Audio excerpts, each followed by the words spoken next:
ప్రభు అయిన యేసుక్రీస్తు నామములో ఈ రాత్రి సమయంలో బైబిల్ తరగతికి వచ్చినటువంటి ప్రతి సహోదరునికి హృదయపూర్వక వందనాలు తెలియజేస్తున్నాను.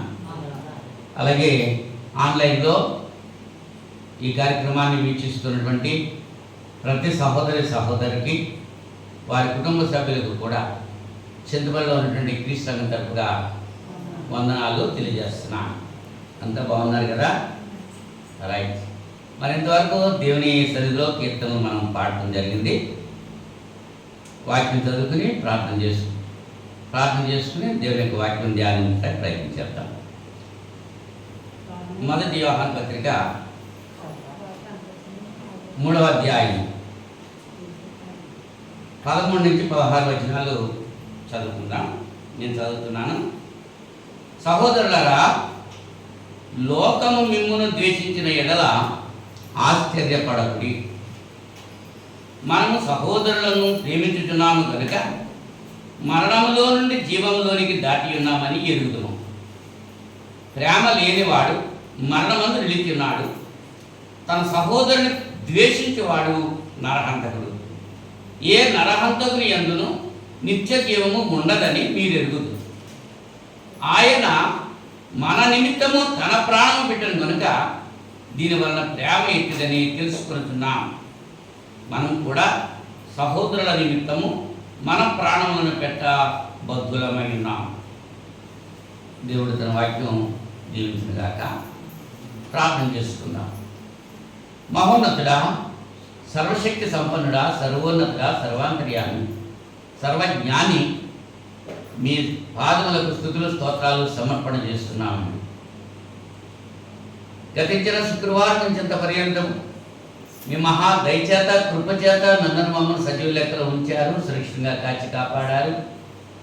ప్రియమైన బిడ్డతో కలిసి ఇంత పర్యంతము కీర్తనల ద్వారా మిమ్మల్ని స్తుతించడానికి మీరు మాకు ఇచ్చిన సమయం బట్టి కృతజ్ఞతాస్తులు తెలియజేస్తూ ఉంటున్నాం.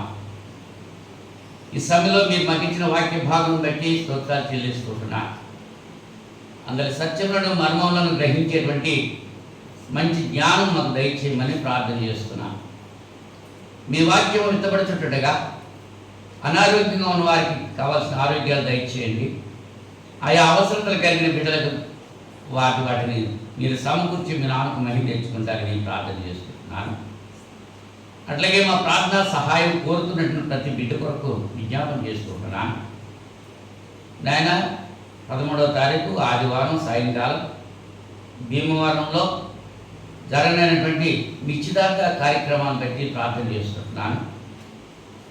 పాస్టర్ జోసెఫ్ రాజు తన భార్య సునీత కుమారికి, మీరు ఇచ్చినటువంటి జ్యేష్ఠ కుమార్తె ప్రిస్కిలా రేచల్ బట్టి ప్రార్థన చేస్తున్నాను. ఆమెకు నా ప్రభువా, పూణేలో ఉన్నటువంటి నేను ఒక యవనస్తుని మీరు భర్తగా సమకూర్చారు. అందరి బట్టి మీకు స్తోత్రాలు. వారు నాయన ఆదివారం 13వ తారీఖు సాయంకాలం పూణే నుంచి భీమవరం వచ్చి ఇక్కడ నిశ్చితార్థం చేసుకుని వెళ్తానికి సిద్ధపడుతున్నారు. ఆ కార్యక్రమం కొరకు ప్రార్థన చేస్తున్నాము. వాతావరణాన్ని అదుపులో ఉంచుకోండి. ఆయన రాగలిగిన బంధువులందరూ కూడా సకాలానికి క్షేమకరంగా రావడానికి సహాయం చేయండి.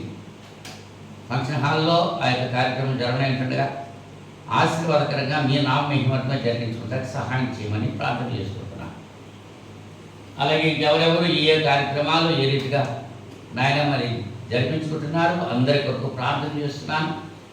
ఎవరు ఏ కార్యక్రమం జరిపించినా ప్రథమ స్థానం మీకు ఇచ్చి మీ నామం మహిమార్థమే ఆ కార్యక్రమాలు జరిగించకు మీరు కృప చూపుతారని విజ్ఞాపనం చేస్తున్నాను. దాని సమయంలో వాక్య భాగాలను పెడుతున్నాము. చదవబడిన లేఖన భాగం నేను అవగాహన చేసుకుని నాయన బిడ్డలకు బోధించడానికి కావాల్సిన శక్తి, సామర్థ్యము, జ్ఞానము దయచేయండి. అలాగే బిడ్డలు మీకు వాక్యం వింటుండగా మీరే చెవులు గ్రహించి ఆత్మలో కూడా బుద్ధి ప్రసాదించాలి. దానికి వ్యతిరేకమైనటువంటి సమస్త సాతాను శక్తులను మీ కుమారుడైన క్రీస్తు పరిశుద్ధ పుణ్యాలను బంధిస్తూ యేసుక్రీస్తు నామంలో ఈ ప్రార్థన అడిగి వేడుకుంటాం పరలోకపు తండ్రి, ఆమేన్. మరొకసారి అందరికీ వందనాలు.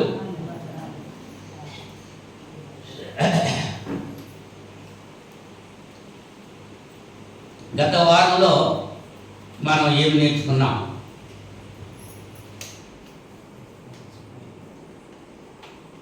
విశ్వాస మూలముగా నీతిమంతులుగా తీర్చబడటం గురించి ఆలోచించేసి వరుసగా పాఠాలు మీకు తెలియజేస్తున్నాను. ఇంతవరకు 15 పాఠాలు మీకు తెలియజేశాను. దేవుని గురించి సత్యం ప్రారంభించి 15 పాఠాలు ఇంతవరకు మీకు చెప్పడం జరిగింది. మరి మీకు ఎన్ని గుర్తున్నాయో నాకు తెలియదు, కానీ ఈ దినాన్ని మరణము నుండి విడుదల నిత్య జీవము అనేటువంటి పాఠ్య భాగం చదవనటువంటి లేఖన భాగంలో మనం చూసుకుంటున్నాము. సహోదరులారా, లోకం మిమ్మల్ని ద్వేషించిన యెడల ఆశ్చర్యపడకుడి. లోకములో నుంచి మనం ప్రత్యేకించబడ్డాము. లోకము మనల్ని ద్వేషిస్తుంది అంచేత మనం ఆశ్చర్యపడడానికి వీలు లేదు. ఇంచేత లోకం యొక్క పరిస్థితి ఏమిటంటే, యోహాను సువార్త 15వ అధ్యాయము 18, 19 వచనాలను మనం చూస్తే, లోకము మిమ్మును ద్వేషించిన యెడల మీకంటే ముందుగా నన్ను ద్వేషించెను అని మీరు ఎరుగుదురు. మీరు లోక సంబంధులైన యెడల లోకము తన వారిని స్నేహించును. అయితే మీరు లోక సంబంధులు కారు, నేను మిమ్మల్ని లోకములో నుండి ఏర్పరచుకుంటుని, అందుచేతనే లోకము మిమ్మల్ని ద్వేషించుతున్నది. లోకం ఎందుకు ద్వేషిస్తుంది? యేసుప్రభువు వారు చెప్పినటువంటి మాటకి, మిమ్మల్ని లోకంలో నుంచి నేను ఏర్పాటు చేసుకున్నాను అంచేత లోకము మీ చేత మిమ్మల్ని ద్వేషిస్తుంది.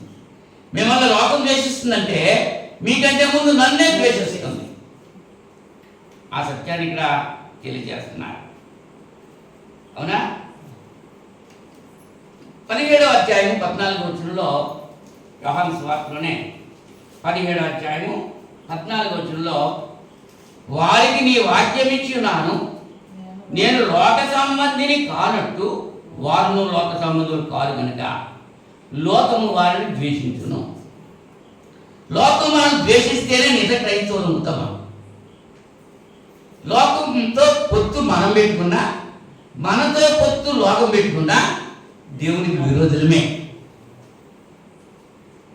ఈ లోకంతో పొత్తు లేకపోతే ఎలాగండి స్నేహాలు మనకి, మన జీవిత విధానాలు ఎట్లా గడుస్తాయి అని అనుకుంటున్నాం మనం.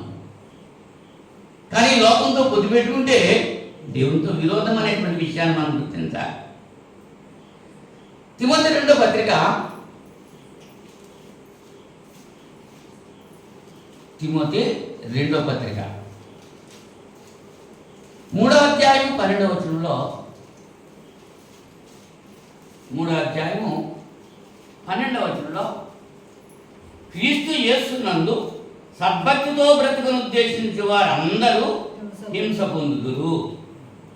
అయితే దుర్జనులను, వంచకులను, ఇతరులను మోసపరచు, తామును మోసపోవచ్చు, అంతకంతకు చేరుకోవచ్చు. క్రీస్తు యేసునందు సద్భక్తితో బ్రతకు కోరితే హింసను భరించాలి. ఈ లోకంలో హింసలు అవి. ఇప్పుడు పరీక్షలకు వెళ్తున్నారు విద్యార్థులు. లోకస్తులు అయితే కాపీలు రాసేస్తారు. దేవుని బిడ్డలైతే కాపీలు రాస్తారా? పక్కలతో కూడా చూడరు.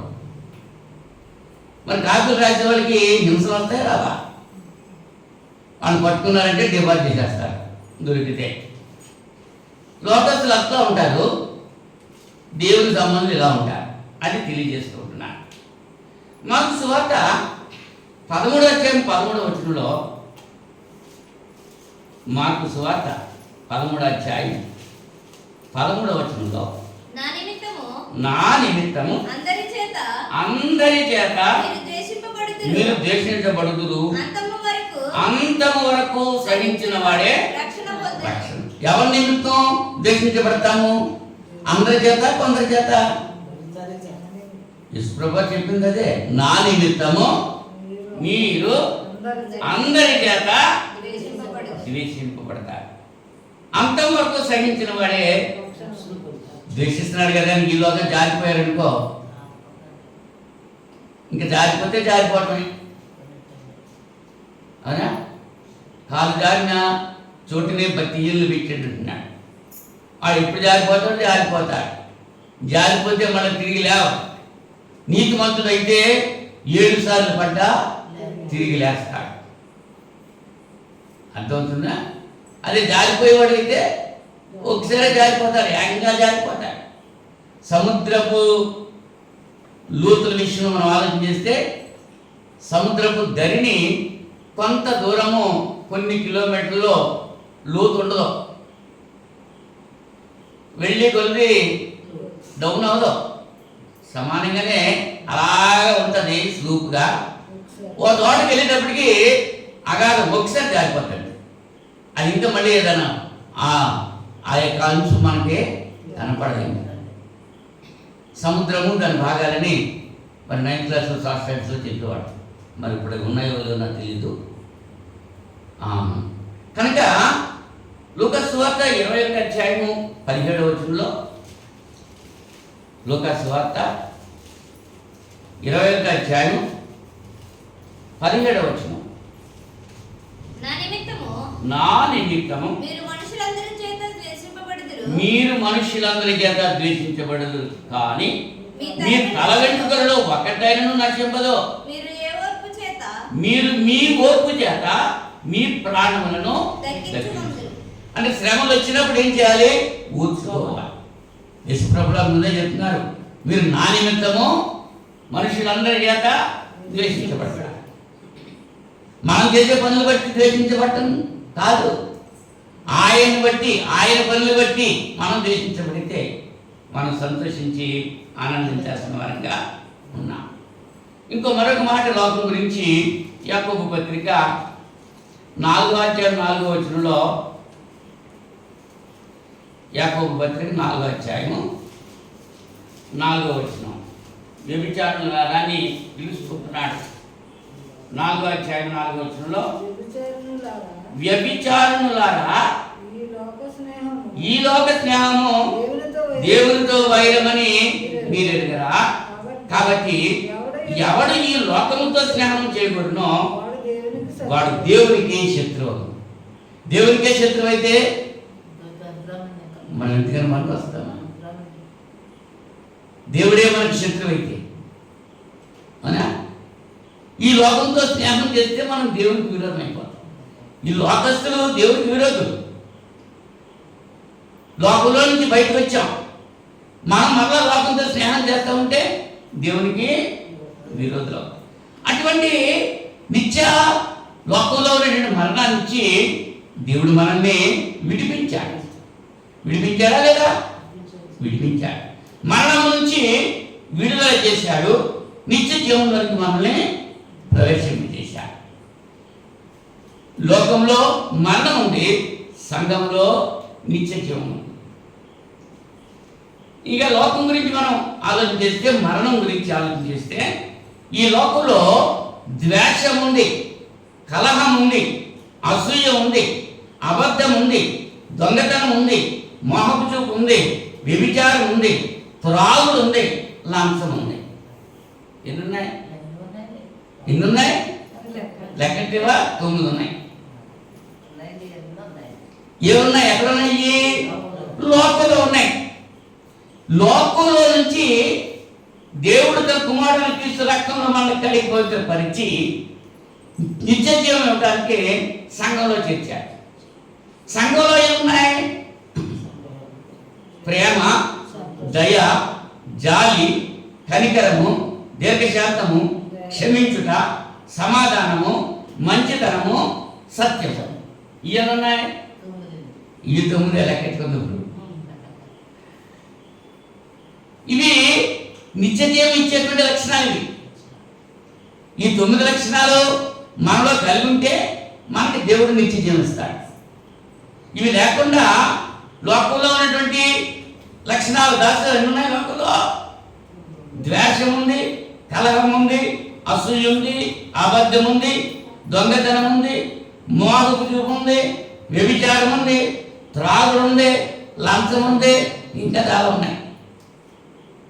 ఇవి ఎక్కడున్నాయి? లోకంలో ఉన్నాయి. లోకము పక్కన పెట్టండి, ఇవి మనలో ఉన్నాయా? ఈ రాత్రి సమయంలో ఎవరి మట్టికి వాళ్ళే ఎవరి హృదయాన్ని వాళ్ళే పరీక్ష చేసుకోవాలి. ఈ లక్షణాలు మనం ఉన్నాయా? మనం ఎవరినైనా ద్వేషిస్తున్నామా? మనం ఎవరితో కలహం కలిగి ఉంటున్నామా? మనం ఎవరి మీద అసూయ కలిగి ఉన్నామా? మనం అబద్ధాలు చెబుతున్నామా? ఎవరిదైనా మనం దొంగతనం చేసామా? ఎవరితోటైనా మోహబుద్ధి చూస్తున్నామా? వ్యభిచారం చేస్తున్నామా? త్రాగుతున్నామా? లంచం తీసుకుంటున్నామా? మనలో ఉంటే ఇవి మన లోపల ఉన్నట్టే. జీవం లేదు మనలో, అయితే జీవం లేదు. మనలో ఉండాల్సి ఏంటి? ప్రేమ ఉండాలి, ఉందా? దయ ఉండాలి, జాలి ఉండాలి, కనికరం ఉండాలి, దీర్ఘశాంతం ఉండాలి, క్షమించడం అనేటువంటి లక్షణం ఉండాలి, సమాధానంగా ఉండాలి, మంచితనంగా ఉండాలి, సత్యం చెప్తూ ఉండాలి, వాక్యానికి లోబడి ఉండాలి. ఇలాగా ఉంటే మనం నిత్య జీవము పొందుతాం. సహోదరులను ప్రేమించేవారు మరణం నుంచి జీవంలోనికి దాటి ఉన్నారు. ప్రేమ లేని వాడు మరణంలో నిలిచి ఉన్నాడు. ద్వేషించే వాళ్ళు నిత్య జీవం ఉండదు. ఏముంటుంది? మరణమే ఉంది. అయితే జీవం కలిగిన వారు ఎవరు? యోహాను సువార్త 5వ అధ్యాయము 26వ వచనంలో, యోహాను సువార్త 5వ అధ్యాయం 26వ వచనంలో, తండ్రి ఎలాగూ తనంతట తానే జీవము గలవాడై ఉన్నాడో అలాగే కుమారుడును తనంతట తానే జీవము గలవాడై ఉండుటకు కుమారునికి అధికారము అనుగ్రహించాను. ఎవరు జీవం కలిగిన వారు? లెక్కను చూస్తున్నాం కదా. తండ్రి తనంతట తాను జీవము కలిగిన వాడు. అలాగనే ఆయన కుమారుడు కూడా జీవం కలిగి ఉండడానికి ఆయన ఏం చేశాడు? అధికారం ఇచ్చాడు. దేవుడు మనల్ని ఆయన స్వరూపంలో సృష్టించాడు. ఇప్పుడు దేవుడు జీవం గలవాడు, ఆయన కుమారుడుని క్రీస్తు జీవం కలిగిన వాడు. మరి ఆయన స్వరూపంలో సృష్టించబడిన మనం కూడా జీవము గలవాళ్ళమే.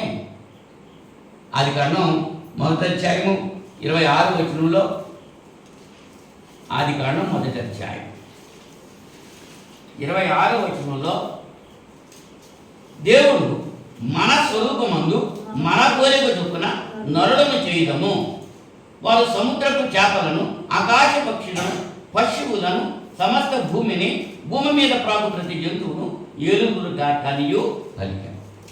అంటే జీవము గల దేవుడు ఆయన స్వరూపులో మనం చేశాడు కనుక మనలో కూడా ఏముంది? జీవం ఉంది. ఉందా లేదా? ప్రసంగి 7వ అధ్యాయము 29వ వచనంలో,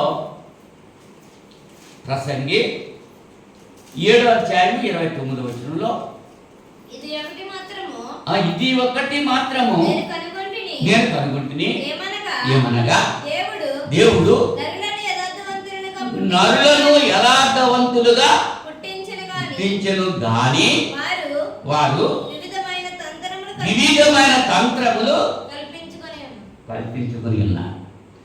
దేవుడు నరులను యథార్థవంతులుగా సృష్టించాడు. గాని అని ఉంది. అక్కడ గాని అని ఎక్కడ ఉందో అక్కడ హాని ఉంటుందన్నమాట. సృష్టించాడు యథార్థవంతులుగా, జీవంతో ఇచ్చాడు. ఆయనలో ఉన్న జీవము బేబీ, ఆయనలో ఉన్న జీవము మనలోకి ఇచ్చాడు. మన ఆయన సృష్టించాడు. కానీ మనం ఎదిగిన తర్వాత ఏం చేస్తున్నాము? తంత్రాలు కల్పించుకుని ఏం చేస్తున్నారు? దూరం అయిపోతున్నారు. చిన్నపిల్లలు జీవము గలవారు, పెద్దవారైనప్పుడు పాపం చేసి జీవాన్ని కోల్పోతున్నారు అన్నమాట. మనం చిన్నపిల్లలుగా ఉన్నప్పుడు పాపం లేదు. చిన్నపిల్లలలో పాపం ఏమి లేదు. చిన్నపిల్లల నాటికి రానండి, ఇలాంటి వారిది పరలోక రాజ్యము అనేసి ప్రభువు చెప్పారు. అవునా? అయితే పాపము చేసి పాపములో వచ్చే జీతం మరణం పొందుతున్నాం. మరణం అంటే ఎడబాటు అని అర్థం. ఈ మరణం 2 రకాల మరణాలు చాలాసార్లు చెప్పాను. భౌతికమైనటువంటి మరణము, ఆత్మ సంబంధం అంటే మరణం. మన శరీరంలో ఉన్నటువంటి ఆత్మ శరీరాన్ని విడిచి వెళ్ళిపోవటం, ఆ ఎడబాటు అనేది భౌతిక మరణం. మన శరీరంలో ఆత్మ ఉండి ఆ ఆత్మ దేవుని దగ్గర నుంచి దూరం అయిపోతే అది ఆత్మీయ మరణం. మనం బ్రతుకుతున్నాం, బ్రతికే ఉన్నాం, దేవుడితోనే ఉన్నాం, కానీ దేవునికి వ్యతిరేకంగా ఉన్నాం. కారణం ఏంటి? ప్రారంభంలోనే ఈ పాపం అన్నది, ఆత్మీయ మరణం అన్నది ఏదేను తోటలోనే సంభవించింది. ఆదికాండం 3వ అధ్యాయం 1 నుంచి 21 వచనం వరకు చూస్తే అక్కడ ఆ ఘట సర్పము సాతాను సర్పరూపంలో అవ్వమ్మ దగ్గరికి వచ్చి అమ్మమ్మను మోసం చేయటం జరిగింది. అవ్వమ్మ కూడా మోసపోయి దురాశపాతులైపోయి దేవుని మాట ధిక్కరించి సాతాను మాటను పరిగణనలో తీసుకుని దేవుడు వద్దన్నటువంటి పని చేసి దేవునికి ఆజ్ఞను మీరి పాపం సంభవించింది. పాపం వల్ల వచ్చే జీతం మరణం. ఆ మరణం 2వ అధ్యాయం 17వ వచనంలో, ఆదికాండం 2వ అధ్యాయం 17వ వచనంలో దేవుడు తినవద్దు అన్నటువంటి ఫలాలు వాడు తినటం వల్ల, ఆజ్ఞను అతిక్రమించడం వల్ల పాపము వచ్చింది. పాపం వల్ల వచ్చే జీతం మరణం. ఎఫెసీ పత్రిక 2వ అధ్యాయము 1వ వచనంలో పౌలు గారు చెప్పేటువంటి మాట, మీ అపరాధముల చేతను పాపముల చేతను మీరు చచ్చిన వారై ఉండగా ఆయన క్రీస్తులో మిమ్మల్ని బ్రతికించాడు. క్రీస్తుని బ్రతికించాడు, మిమ్మల్ని కూడా బ్రతికించాడు. బ్రతికించింది ఎవరు? ఆయన. ఆయన అంటే తండ్రి అయినా దేవుడు బ్రతికించాడు. మరి చనిపోయినటువంటి ఈ దేహం ఉంది. ఈ దేహం చనిపోతే దీన్ని ఎంతకాలం బయట పెట్టి ఉంచుతాము? ఎన్ని రోజులు ఉంచుతాము? ఇప్పుడు ఇటీవల అయితే ఐస్ బాక్స్ వచ్చినాయి, కొన్ని రోజులు ఉండడం జరుగుతుంది. మరి అవి లేకపోతే ఒక రోజుకి, 2 రోజులకి, 3 రోజులకి అలాగే బాడీ ఉంచేసేమనుకోండి, ఏమైపోతే చాలా ప్రమాదం జరిగిపోతాయి. అవునా? క్రిములు వచ్చేసి అవన్నీ కూడా చుట్టుపక్కల వ్యాపించేస్తాయి. దాన్ని ఏం చేయాలి? భూస్థాపితం చేసేయాలి, లేకపోతే తగలబెట్టేయాలి. చనిపోయిన శవాన్ని బ్రతుకుంటే శవం అంటారా? చనిపోతేనే శవం. ఆ డెడ్ బాడీని ఏం చేయాలి? కప్పెట్టేయాలి, లేకపోతే తగలెట్టేయాలి. మరి ఆత్మ చనిపోయింది. ఈ ఆత్మ చనిపోయితే మరి అంత కుళ్ళిపోతుంది. బాహ్య శరీరం కనపడుతుంది, కుళ్ళిపోతుందని. మరి అంతరాంగ శరీరం కనపడుతుందా? ఇది కుళ్ళిపోతుందా? ఆత్మీయ మరణం. అవునా? కనపడుతుందా? ఇది ఎవరికైనా కనపడుతుందా? అని చెప్తే యేసు ప్రభు వారు శాస్త్రుల్ని పరిచర్యల్ని మీరు సున్నం కొట్టిన సమాధులు అన్నాడు.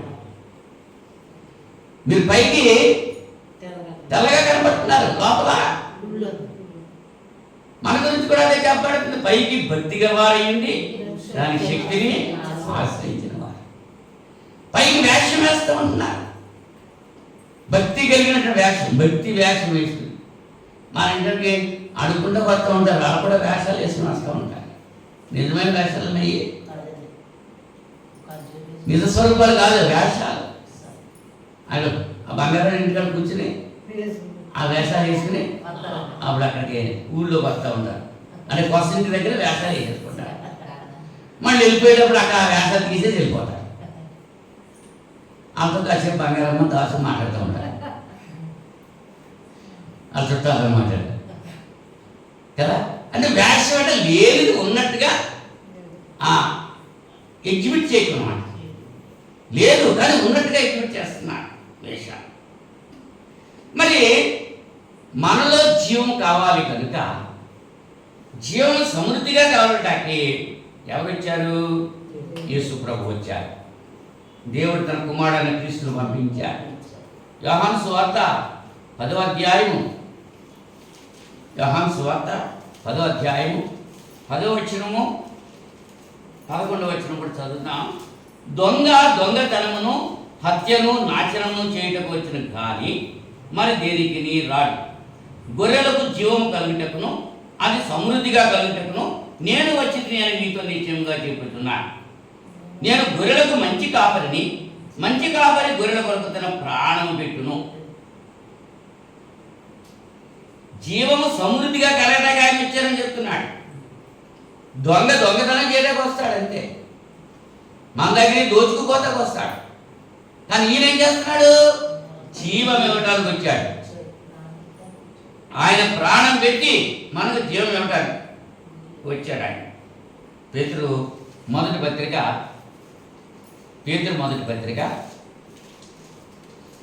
3వ అధ్యాయం, పేతురు మొదటి పత్రిక 3వ అధ్యాయం 10వ వచనం నుంచి చదువుతున్నాను. జీవమును ప్రేమించి మంచి దినములు చూడగోరి వాడు చెడ్డదాని పలకకుండా తన నాలుకను, కపటపు మాటలు చెప్పకుండా తన పెదవులను కాచుకొనవలెను. అతడు కీడు నుండి తొలగి మేలు చేయవలెను, సమాధానం వెతికి దాని వెంటాడవలెను. ప్రభు కన్నులు నీతిమంతుల మీద, ఆయన చెవులు వారి ప్రార్థనల వైపులను ఉన్నవి. కానీ ప్రభు ముఖము కీడు చేయి వారికి విరోధముగా ఉన్నది. జీవము కలిగి మనం ఉండాలి అంటే, జీవమును ప్రేమించేటువంటి వారి జీవితాలు ఎట్లా ఉంటాయనంటే ఏం చేస్తారన్నమాట? జీవమును ప్రేమించి మంచి దినములు చూడగోరు వాడు ఒకటి చెడ్డదాన్ని పలకకుండా తన నాలుకను అదుపులో ఉంచుకోవాలి. నాలుక ఏం చేస్తుంది? నాలుక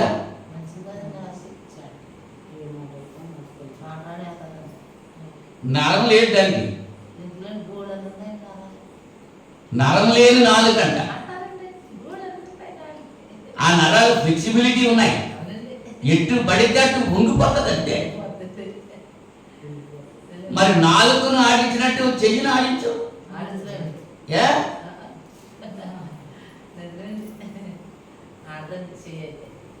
దాన్ని ఇష్టానుసారంగా ఆడుతూ ఉంటుంది, దాన్ని కంట్రోల్ పెట్టుకోవాలి. ఇప్పుడే చెప్తుంది, అప్పుడప్పుడే అప్పుడే లేదంటారు. ఎదురుకుండా చెప్తుంది, పక్కకి వెళ్ళి మళ్ళీ నాలుగు అట్ట ఇటు ఆడించేస్తుంది. అంచేత జీవాన్ని ప్రేమించి మంచి దినాలు చూడకూరు వాడు ఏం చేయాలి? చెడ్డదాన్ని వరకుండా తన నాలుకను, కపటపు మాటలు చెప్పకుండా తన పెదవులను కాచుకోవాలి. నాలుగుని పెదవుల్ని అదుపులో ఉంచుకోవాలి, కాచుకోవాలి. ఇష్టాంతరంగా మాట్లాడకూడదు. కాలు జాగ్రత్త తీసుకోవచ్చు, నూరు జాగ్రత్త తీసుకోలేము అని పెద్దలు చెప్తూ ఉంటారు. కాలు జాగ్రత్తనుకో వెనక్కోవచ్చు, మాట మాట్లాడేస్తే ఆ మాటే పట్టుకుంటాడు. నీ నాలుక, నీ పెదవులు నీ అదుపులో ఉంచుకోవాలి. నువ్వు జీవాన్ని ప్రేమించి జీవం కలిగిన వాడు ఉంటే. ఇంకా ఏం చేయాలంటే కీడు నుండి తొలగి మేలు చేయాలి. కొంతమంది కీడు నుంచి తొలుగుతారు, మేలు మాత్రం చేయరు. ఎవరికి కీడు చేయమండి మేము అంటాను, స్తబ్దంగా ఉండిపోతారు. వాళ్ళ వల్ల ఏమైనా ఉపయోగం ఉందా? ఆ కీడు చేయటం మానేసేయాలి, మేలు చేయాలి. మేలు చేస్తేనే జీవం ప్రేమిస్తా. సమాధానాన్ని వెతికి దాన్ని వెంటాడాలి. వెంటాడాలంటే ఫుట్ నోట్స్లో ఏమన్నాడు? అనుసరించాలి అని. సమాధానం అనుసరించాలి. ప్రతి విషయం కూడా సమాధాన పడాలి. ఇలా సమాధానం తక్కువైపోయింది. కుటుంబ జీవితాల్లో, వ్యక్తిగత జీవితాల్లో సమాధానం లేదు. ఎద్దేమంటే తెద్దేమంటున్నారు అంతే. ఒప్పుకోవట్లేదు, నేను అన్నదే నెగ్గాలి అనేటువంటి అహంభావం కలిగి ఉంటున్నారు అందరూ. నా మాటే పైన ఉండాలి అనుకుంటున్నారు అంతే తప్ప ఏది సత్యమో ఏది అసత్యమో తెలుసుకునేటువంటి పరిస్థితి లేనటువంటి స్థితిలో మనం ఉన్నాం. జీవాన్ని ప్రేమించేటువంటి వారి జీవిత విధానం ఎట్లా ఉంటుందో పేతురు గారు తెలియజేస్తూ ఉంటున్నారు. ఇంకా జీవాన్ని ప్రేమించి జీవము కలిగి జీవించాలంటే మనం ఏం చేయాలంటే మన ప్రాచీన స్వభావాన్ని విడిచిపెట్టేయాలి. ఏమిటి మన ప్రాచీన స్వభావం? ఎఫెసీ పత్రిక 4వ అధ్యాయం 17వ వచనంలో, కాబట్టి అన్యజనులు నడుచుకున్నట్లు మీరు ఇక మీదట నడుచుకునవలదని ప్రభువునందు సాక్ష్యం ఇచ్చుతున్నాను.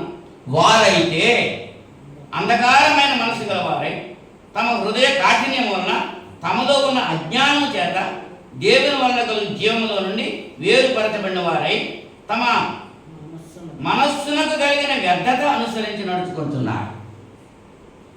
వారు సిగ్గులేని వారై ఉండి నానా విధమైన అపవిత్రతను అత్యాసక్తితో జరిగించుటకు తమను తామే కాముకత్వమునకు అప్పగించుకొనిరి. అయితే మీరు యేసుని గురించి విని ఆయన యందు సత్యము ఉన్నది ఉన్నట్టుగానే ఆయన యందు ఉపదేశింపబడిన వారు అయిన ఎడల మీరు అలాగూ క్రీస్తుని నేర్చుకున్న వారు కాదు. కావున మునుపటి ప్రవర్తన విషయంలోనైతే మోసకరమైన దురాశల వలన చెడిపోవు మీ ప్రాచీన స్వభావమును వదులుకున్నారా? మీ చిత్తవృత్తి యందు నూతన పరచబడిన వారై నీతియు యథార్థమైన భక్తియు గలవారై దేవుని పోలికగా సృష్టింపబడిన నవీన స్వభావమును ధరించుకొనవలెను. ప్రాచీన స్వభావాన్ని విడిచిపెట్టాలి, నవీన స్వభావాన్ని ధరించుకోవాలి. కొత్త బట్టలు కొన్నారు, చంటాడు ఊరుకుంటాడా? అది వేసుకునే వారు ఊరుకోడు. పాత్రను ఏం చేస్తాడు? తీసేస్తాడు. మళ్ళీ దాన్ని వద్దంటాడు, ఏం చేస్తాడు దాన్ని? మరి మన ప్రాచీన స్వభావాన్ని మనమే గెంటేయాలి. నవీన స్వభావాన్ని ధరించుకోవాలంటే ప్రాచీన స్వభావాన్ని విడిచిపెట్టాలి. అదే చెప్తున్నాడు ఇక్కడ కొలసీ పత్రిక 3వ అధ్యాయంలో కూడా. కొలసీ పత్రిక 3వ అధ్యాయం 1 నుంచి మనం ఆలోచన చేస్తే, మీరు క్రీస్తుతో కూడా లేపబడిన వారైతే పైన వాటిని వెతుకుడి, అక్కడ క్రీస్తు దేవుని కుడిపార్శ్వన కూర్చుండి ఉన్నాడు. పైన వాటి మీదే కానీ భూ సంబంధమైన వాటి మీద మనసు పెట్టుకొనపడి ఎలయనగా మీరు మృతి పొందితిరి. మీ జీవము క్రీస్తుతో కూడా దేవుని యందు దాచబడి ఉన్నది. మనకు జీవమైన క్రీస్తు ప్రత్యక్షమైనప్పుడు మీరును ఆయనతో కూడా మహిమయందు ప్రత్యక్షపరచబడుతూ, ఆయన ప్రత్యక్షమైనప్పుడు మనం కూడా ఆయనతో అంటే పరిశుద్ధులు ముందు లేపబడతాడు. మనం చనిపోతాము, క్రీస్తునందుండి చనిపోతాము. క్రీస్తునందుండి మృతి చెందిన మృతులు మొదట లేతురు. ఆయన వచ్చేట ఆయనతో పాటు. అంచేత మీరేం చేయాలన్నమాట? ఆ దేవుని యొక్క ఉగ్రత మన మీద రాకుండా ఉండాలంటే 5వ వచనంలో అంటున్నాడు, కావున భూమి మీద ఉన్న మీ అవయవములను అనగా జారత్వమును, అపవిత్రతను, కామాతురతను, దురాశను, విగ్రహారాధన, ధనాపేక్షను చంపివేయుడి. ఎన్నిటిని చంపేయాలంట? 5 చంపేయాలంట. చంపేయచ్చా? హత్య చేసేయచ్చా? చంపేయాలంటే అంటే చచ్చిపోతే బతుకుతారా? మళ్ళా చంపేటువంటి అర్థం ఏంటి? అది ఇంకా మనకి కనపడకూడదు, అది ఉండకూడదు. ఇంకా దాన్ని ఏం చేస్తారు? కప్పెట్టేయాలి, లేకపోతే తగలెట్టేయాలి. ఏటవి మీ అవయవాలు అంటున్నాడు. జారత్వము, అపవిత్రత, కామాతురత, దురాశ, విగ్రహారాధన, ధనాపేక్ష. ఈ 5 కూడా ఏం చేయాలమ్మా? చంపేయాలి. దాని తర్వాత ఇంకా అంటున్నాడు, వాటి వలన ఎందుకు చంపాలి మనం? వాటి వలన దేవుని ఉగ్రత అవిధేయుల మీదకి వస్తుంది. కాబట్టి పూర్వం మనం కూడా వారి మధ్య జీవించినప్పుడు మనం కూడా వాటిని అనుసరించి నడుచుకున్నాం. పూర్వం అలా నడుచుకోలేదా? అక్కడే కదా మనం. ఆ చీరలోనే కదా ఈ చెంగు, ఆ చీరలోనే కదా, అందులో నుంచే కదా వచ్చాము. ఇంకా ఇప్పుడు అందులోనే ఉండాలంటే అని వాటిని చంపేశాం. వాటి చంపేయాలి. చంపితేనే దేవుని యొక్క ఉగ్రత మనపై రా. అంచేత మీరు ఇప్పుడైతే ఏం చేయాలి? 8వ వచనంలో కోపము, ఆగ్రహము, దుష్టత్వము, దూషణ, మీ నోట బూతులు అను వీటన్నిటిని విసర్జించండి. కష్టమా ఇది? రాజు, ఇది విసర్జించడం కష్టమా? విసర్జించడం అంటే ఏంటి? విడిచిపెట్టేయటం. చీవుడు వచ్చింది, చీరేస్తాం అంతే. అది మళ్ళీ తీసుకుని ముందులో పెట్టుకుంటామా?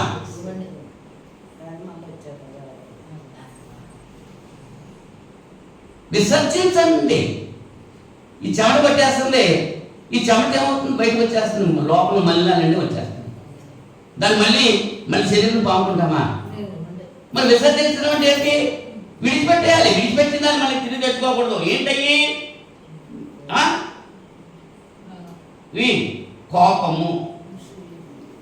కోపము, ఆగ్రహము, దుష్టత్వము, దూషణ, మీ నోట బూతులు. కొంతమంది బూతులు తిరగడానికి ఓతపాతం అయిపోతుంది. ఆ పదం మాట్లాడితేనే తప్ప ఇంకో మాట రాదు వాళ్ళు మాట్లాడతారు. హైసర బచ్చ, ఆ హైసర బచ్చ అంటే ఎత్తేస్తా ఉంటాడు.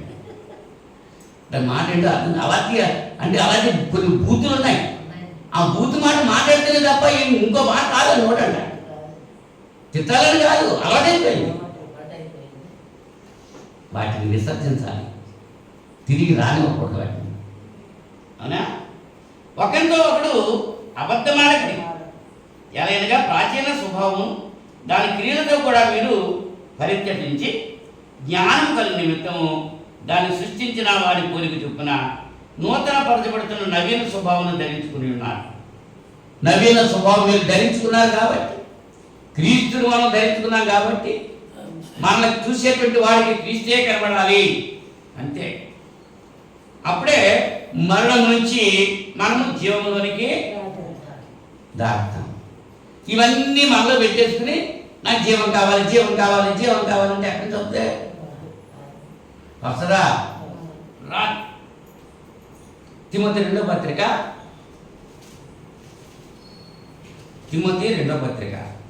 2వ అధ్యాయం 11వ వచనంలో ఈ మాటను నమ్మదగినది ఏదనగా, మనం ఆయనతో కూడా చనిపోయిన వారమైతే ఆయనలో కూడా బ్రతుకుతాం, సహించిన వారమైతే ఆయనతో కూడా ఎరుగు. ఆయనను ఎరుగమంటే మనలను ఆయన ఎరగనంట. మనము నమ్మదగని వారమైనను ఆయన నమ్మదగిన వాడుగా ఉండడు. ఆయన తన స్వభావమునకు విరోధంగా ఏదియో చేయలేదు. అబద్ధమాడ నేలని దేవుడు. ఆయన అబద్ధం ఆడతాడా? పక్షపాతం ఉందా? లేదండి. నిన్న నేడు నిరంతరం ఏకరీతిగా ఉన్నాడే తప్ప ఆయన మార్పు లేనటువంటి వాడు. అంచేత మారని దేవుడు నీవే అని చెప్పి పాట పాడుతూ ఉంటాడు. అవునా? కనుక పిల్లగా ఈ రాత్రి సమయంలో వాక్యం వింటున్నటువంటి మీరు, మనము ప్రభుతో కూడా చనిపోతే ప్రభుతో కూడా బ్రతుకుతాం. నిజంగా అదే ఎఫెసీ పత్రిక చెప్తున్నాడు, కొలసీ పత్రికలో చెప్తున్నాడు. మీరు నిజముగా క్రీస్తునందు మీరు మరణిస్తే పైన వాటినే నిజముగా అన్నాడు. అంటే డూప్లికేట్ అన్నమాట. ఇవాళ క్రిస్టియానిటీ అంటే క్రైస్తవుడు అని అనుకుంటున్నారు. అంటే అంత డూప్లికేటే. ఒరిజినాలిటీ ఏం నాకు కనపడతలేదు. అవసరమైతే అప్పుడు బయట పని చేయడం చాలా కష్టపడి పని చేస్తాం. కానీ దేవుని సన్నిధిలో కూర్చుందాకే అదే కూర్చుంటమే కష్టం. కుర్చీ వేసి ఫ్యాన్ ఎట్టి కూర్చుంటే హాయిగా నిద్ర అవుతుంటే చూస్తాం తప్ప. మరి అలాగే పని చేస్తారా? పనికి వెళ్ళినప్పుడు అలాగే గురిపాట్లు పడతారా? కోత కొడవలెట్టుకుని నువ్వు గురిపాట్లు పడ్డావు అనుకుంటే చెయ్యలిపోతే. మరి దేవుని సన్నిధి నీకు అంతా ఫ్లెక్సిబిలిటీ ఇచ్చాడు దేవుడు. కొంతమంది అయితే కిందే కూర్చుంటారు, చేపలు ఉంటారు. మీకు హ్యాపీగా కుర్చీలు ఇచ్చి మరి పై ఫ్యాన్లు ఎట్టి వినండి బాబు, వినండి అమ్మా అని చెప్పంటే హాయిగా ఉండండి అని స్లీప్ వేసేస్తున్నారు కొంతమంది. దేవుని వాక్యం వింటారు శ్రద్ధగా అని సౌకర్యాలన్నీ కనిపిస్తుంటే వాటిని మీరు ఏం చేస్తున్నారు? దుర్వినియోగం చేసుకుంటున్నారు. అది దేవుడికి నష్టమా, మనకి నష్టమా? దేవుడు మనల్ని మరణంలో నుంచి విడుదల చేశాడు. విడుదల చేసి నిత్య జీవం మనకు అనుగ్రహించాడు. ఆయన ఇచ్చిన నిత్య జీవం మనం పొందడానికి అర్హత కలిగి ఉన్నామా లేదా? ఈ రాత్రి సమయంలో ఆలోచన కలిగి ఉండాలి. మీరు జీవములో మీరు బ్రతకాలనంటే, మరణంలో నుంచి జీవంలోకి వచ్చి బాగుగా బ్రతకాలనంటే, చెడ్డదాన్ని పడకుండా నీ పెదవులను కపటమైన మాటలు పలకుండా నీ పెదవుల్ని కాచుకోవాలి. నీ శరీరాన్ని నువ్వు అదుపులో ఉంచుకోవాలి. నీ శరీర అవయవాలను అదుపులో ఉంచుకోవాలి. అంచేత రోమపత్రిక 12 అధ్యాయంలో మొదటి వచనం అంటున్నాడు, సజీవ యాగముగా మీ దేహమును దేవునికి సమర్పణ చేయండి అంట. సజీవ యాగంగా అంటే మన అవయవాలు, మన నోరు అంతకుముందు ఎలా ఉండేది, ఏం మాట్లాడేది, ఇప్పుడు దేవునికి అర్పణ చేయాలి అన్నమాట. ఈ చెవులు ఉన్నాయి, ఏమంటాయి, దురద చెవులు. దురద సంగతులన్నీ ఎంతగా వెలుగుగా ఉంటాయి, చెవిని ఎక్కబడుచుని వింటూ ఉంటాయి. లోపల అలా ఉండేది, కానీ ఇప్పుడు దేవుడికి వచ్చిన తర్వాత ఈ చెవులు దేవుని మాటలకే ఇవ్వాలి. ఈ కళ్ళు కూడా లోక సంబంధం అశ్లీల దృశ్యాలు చూడటం మానేసి దేవుని సంబంధం దృశ్యాలు మనం అలాగన ఈ పాదాలు నడవాలి. ఎక్కడికి నడిచెళ్ళి వరకు సాగర కణాలకి, క్లబ్బులకి, వ్యభిచారాలకి నడిచెళ్ళిపోయి ఇప్పుడు ఎక్కడికి వెళ్ళాలి? దేవుని సన్నిధికి రావాలి. అలాగన మీ దేహము దేవుని వలన మీకు అనుగ్రహింపబడింది. దేవుని ఆత్మ మీలో నివసిస్తున్నాడు కదా. మీరు దేవుని యొక్క ఆలయమై ఉన్నారు. దేవుని ఆలయం పరిశుద్ధమైంది. మనం పరిశుద్ధంగా ఉండాలి. పరిశుద్ధంగా ఉంటేనే దేవుడు మనకి ఇచ్చిన నిత్య జీవాన్ని మనం అనుభవిస్తూ ఉంటానికి అవకాశం ఉంటుంది. లేకపోతే ఏమవుతాం, మనం బాప్తిసం పొందినంత మాత్రాన పాపాలు క్షమించబడవు. అవునా? బాప్తిసం పొంది పాపాలు కడిగేసుకో అని చెప్పన్నాడు అననీయ. ఎవరిని? సౌలుని. యవనస్తుడిని. సౌలా, సహోదరుడా, ఇంకా తడవ చేతి ఎందుకయ్యా, నువ్వు లేచి నీ పాపాలు కడిగేసుకో, బాప్తిసం పొంది నీ పాపాలు కడిగేసుకోమన్నాడు. పొందాడా బాప్తిసం? లేదా. పొందాక మళ్ళీ పౌలు ఎప్పుడన్నా వెనక్కి వెళ్ళాడా? మరి వాళ్ళు ఎంతమంది బాప్తిసం పొంది వెనక్కి వెళ్ళిపోతున్నారు, లోకంలో వెళ్ళిపోతున్నారు. అంతే, లోకంతో కలిసిపోతున్నారు, లోకంతో పెంచు పెట్టుకుంటున్నారు, దేవునికి దూరం అయిపోతున్నారు, దేవునికి విరోధులు అయిపోతున్నారు. ఈ రాత్రి సమయంలో ఆలోచన కలిగి ఉందాం. దేవునితో పొత్తు కలిగి ఉన్నావా, దేవునితో విరోధం కలిగి ఉన్నావా? ఒకవేళ ఎట్టి పరిస్థితుల్లో దేవునికి దూరస్తుడైపోతున్న సందర్భంలో ఇప్పుడైనా సరే మారు మనసు పొంది పశ్చాత్తాపడి, దేవా నేను పాపలను క్షమించు అని ఆ పాపాలు విడిచిపెట్టి దేవుని సన్నిధికి వచ్చి ఆయన సన్నిధిలో మృక్కి మోకరించి ప్రార్థన చేస్తే ఆయన నమ్మదగిన వాడు, నీతిమంతుడు కనుక మన పాపాలు ఆయన ఆయన క్షమించడానికి సిద్ధంగా ఉన్నాడు. క్షమాపణ కోరటానికి రావట్లేదే నీ కాళ్ళు, క్షమాపణ కోరటానికి నీ నోటంగా మాటలు రావట్లేదే, నీ హృదయము అలాగే క్షమాపణ కొరకు పరితపించట్లేదే. వాత వేయబడినటువంటి మన సాక్షి కలిగి ఉన్నావు, నిత్య నాశనానికి వెళ్ళిపోతావు, జాగ్రత్త. అందుచేతే నేడు అనేటువంటి ఒక సమయాన్ని ఇంకా నీకు ఇస్తున్నాడు.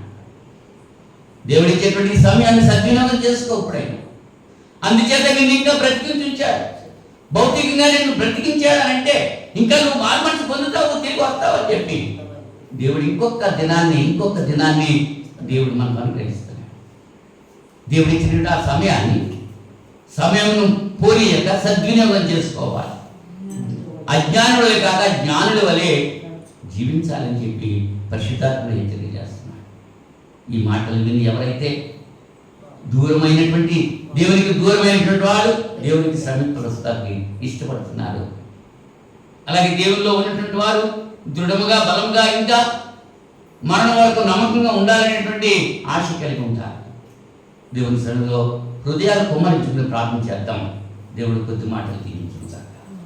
మహోన్నతుడా, పరిశుద్ధుడా, జీవాధిపతి, సృష్టికర్త, మీకు స్తోత్రాలు. ఈ రాత్రి సమయంలో వెతుబడిన వాక్యం బిడ్డ హృదయాల్లో పలుకుపరుచుకుంటాను. 30-60 ఫలించడానికి సహాయం చేయమని ప్రార్థన చేస్తున్నాను తండ్రి. నన్న జీవం ప్రేమించి మంచి దినములు చూడగోరువాడు చెడ్డదారిని పలుకున్న తన నాలుకను, కపటమైన మాటలు పలుకున్న తన పెదవులను కాచుకోవాలని నాయన పీతర్ గారు సెలవిచ్చిన మాట జ్ఞాపకం చేసుకుంటున్నాం. నాయన ఇచ్చిన ఆశ్రమంలో ఉన్నటువంటి మమ్మల్ని మీ కుమారుని తీసి రక్తంలో కలిగి పవిత్రపరిచి జీవం ఇచ్చి మీ కుమారుని తీసి రాజ్యములో మమ్మల్ని నాయన వారసులుగా చేశారు. మీకు స్తోత్రాలు. మీరు పరిశుద్ధులు, మీ కుమారుని క్రీస్తు పరిశుద్ధుడు. నాయన మీరు ఇచ్చిన పరిశుద్ధాత్మ పరిశుద్ధుడు, మీరు ఇచ్చిన వాక్యము పరిశుద్ధమైనది. నాయన మిమ్మల్ని కలిగిన మేము కూడా పరిశుద్ధంగా ఉండాలని మీరు ఆశపడుతున్నారు. అట్టి పరిశుద్ధ జీవితాన్ని మేము జీవించడానికి మీరు కృప చూపుతారని ప్రార్థన చేస్తున్నాను. దానికి వ్యతిరేకమైనటువంటి సమస్త సాతాన శక్తులను మీ కుమారుని క్రీస్తు నామంలో బంధిస్తూ యేసుక్రీస్తు నామంలో ఈ ప్రార్థనను వేడుకుంటున్నాను తండ్రి. ఆమేన్. అందరికీ వందనాలు.